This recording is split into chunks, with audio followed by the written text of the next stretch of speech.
Olá, bem-vindos a essa videoaula de avaliação número 4 da disciplina de Eletrotécnica, dada pelo professor Luciano Daniel. Então, o tema da nossa videoaula de hoje será eletrocloração na indústria do petróleo. Aqui vai uma breve apresentação minha. Olá, eu sou Tamilin Tan, eu sou aluna da graduação de Engenharia Química lá na UF, na Universidade Federal Fluminense.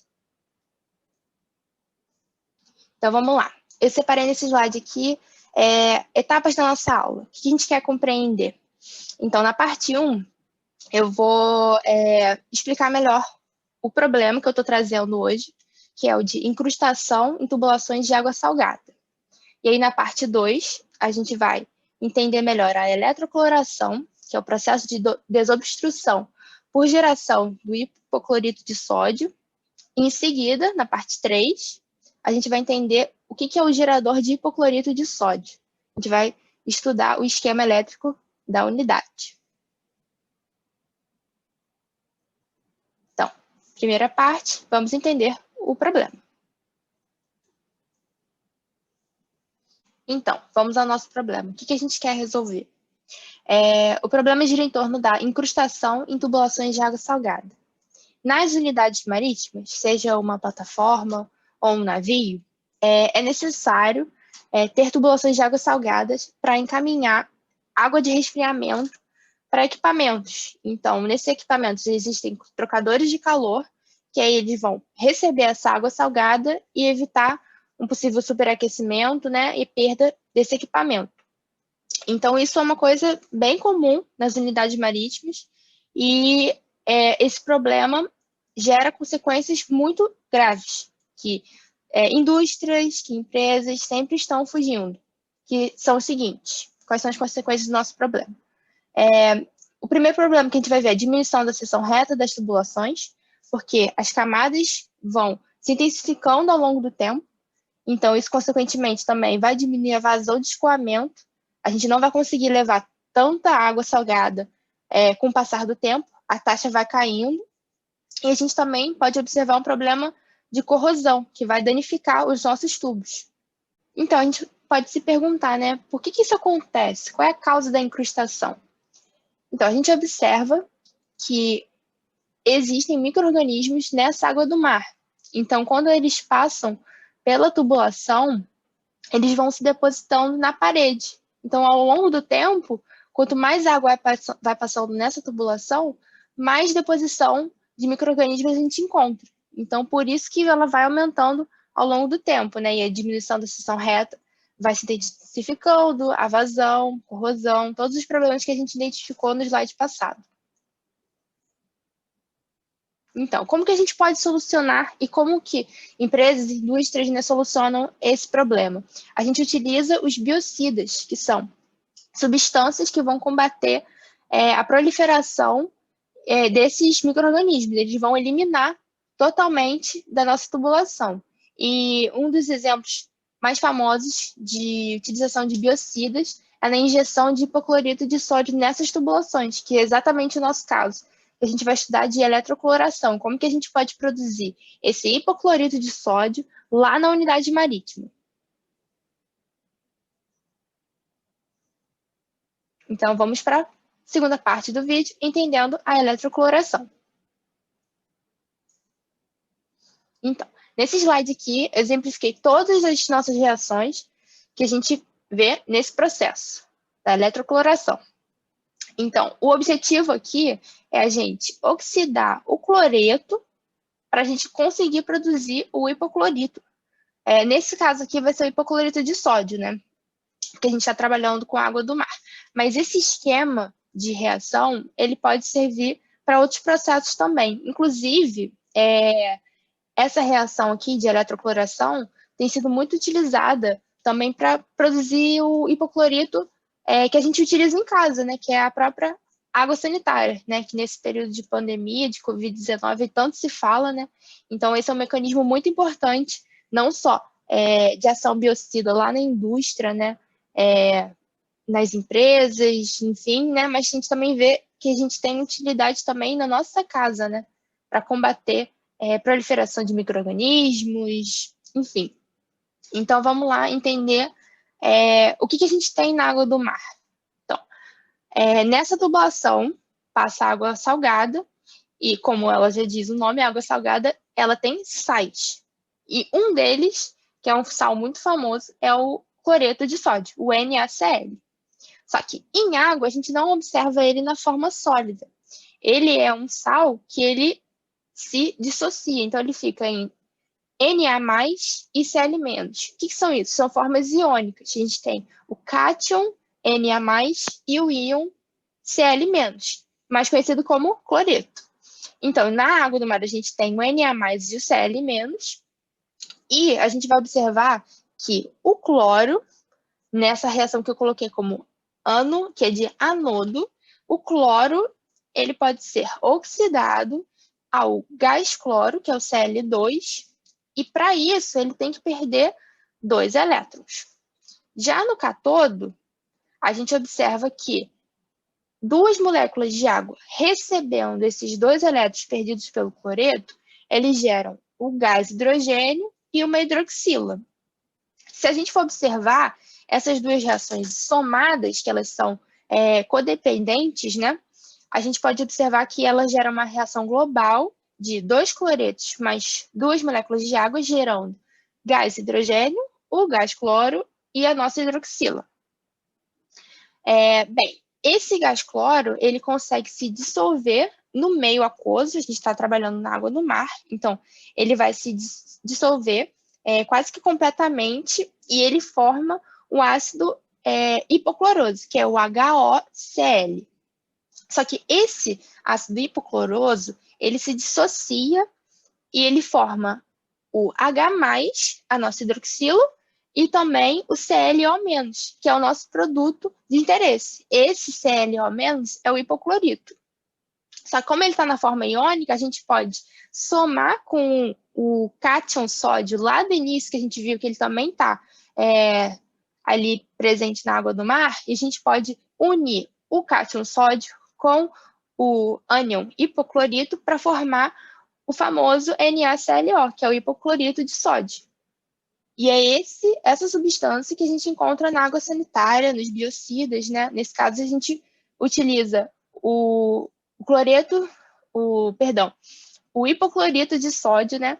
Nas nossas injeções para tratar a questão de incrustação nas tubulações. Então, vamos analisar agora os potenciais de redução.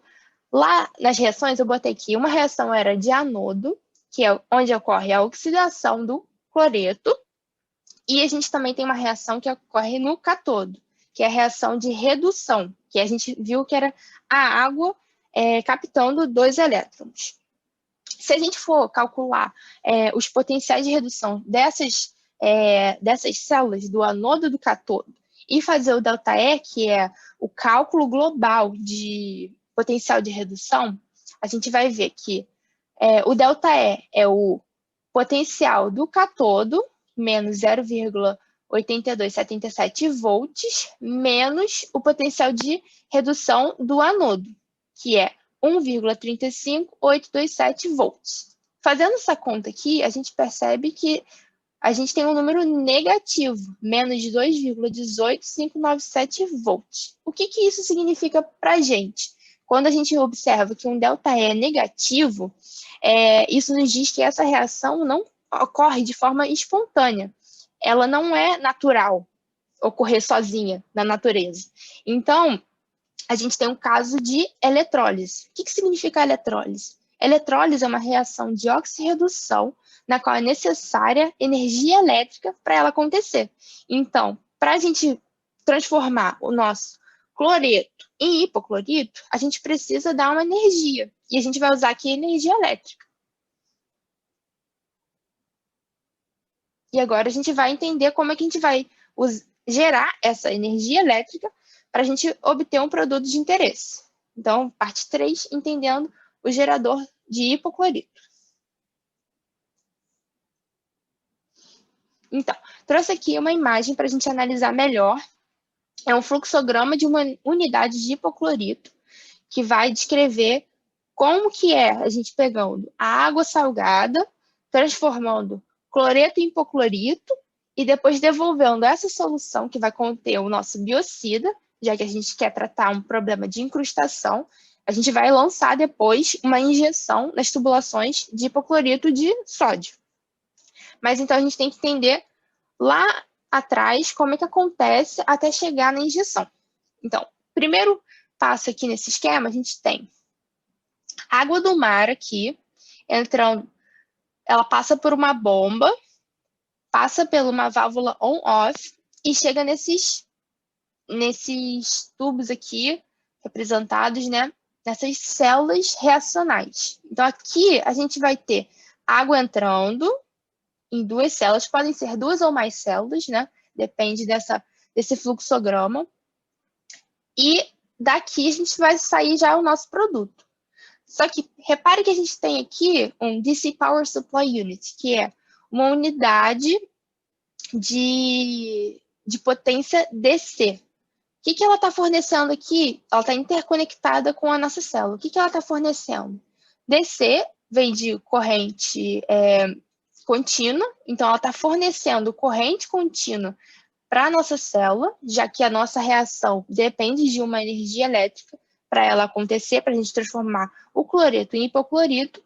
Então, a corrente contínua entra aqui, passa pela outra célula também, para a gente poder ter o produto desejado. Hipoclorito de sódio, aqui o gás hidrogênio vai ser um subproduto, que também pode ser aplicado em outras operações, mas aqui o importante a gente quer o hipoclorito de sódio. Só que, repara aqui que a gente tem uma potência aqui, um dispositivo que está jogando corrente alternada. Só que a nossa unidade de potência DC funciona em corrente contínua. DC já diz, né? Então, como que a gente pode transformar a corrente alternada em corrente contínua? Então, isso aqui que a gente vai tratar no próximo passo. Essa outra parte aqui, né, vai tratar os subprodutos, o produto desejado. Esse tanque aqui vai ventilar o gás hidrogênio. E aqui a gente vai receber o hipoclorito de sódio, que vai ser injetado daqui em diante para as nossas tubulações, para tratar o problema da incrustação, resolver e eliminar os micro-organismos.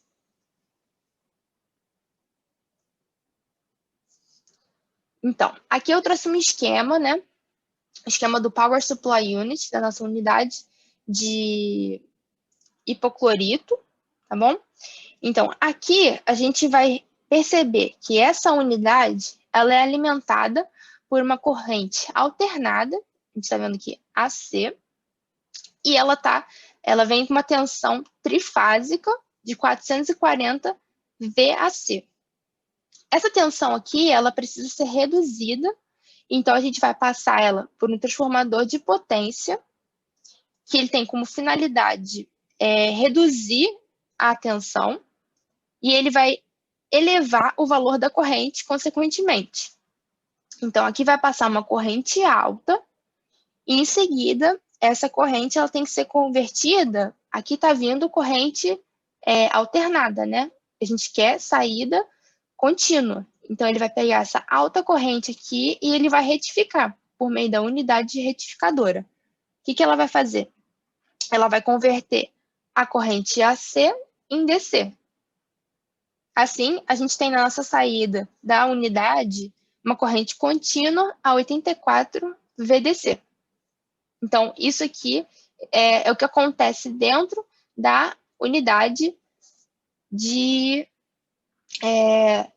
hipoclorito. Bem, aqui eu trouxe umas fotos para a gente entender melhor como é que esse procedimento ocorre, né? Mais uma foto ilustrativa para a gente ver como que a gente pode encontrar essas unidades, né, de geração de hipoclorito numa unidade marítima, numa indústria, são muito comuns, e está aí a imagem. Então é isso. Concluo aqui a minha aula e por isso que a gente tem que entender bem os processos de circuitos elétricos, que muitas vezes a gente, como estudante de engenharia química, a gente não entende muito a importância, né, do aprendizado mesmo dessa matéria, né? Então, a gente viu aqui um exemplo importante, como que a gente pode ver numa indústria química, né, uma indústria de petróleo, uma aplicação direta de circuitos elétricos, como que ela também está ligada à parte química, reacional, né? Então, espero que vocês tenham gostado do vídeo, aprendido um pouco mais sobre isso, se interessado também por essa área. E é isso, até a próxima.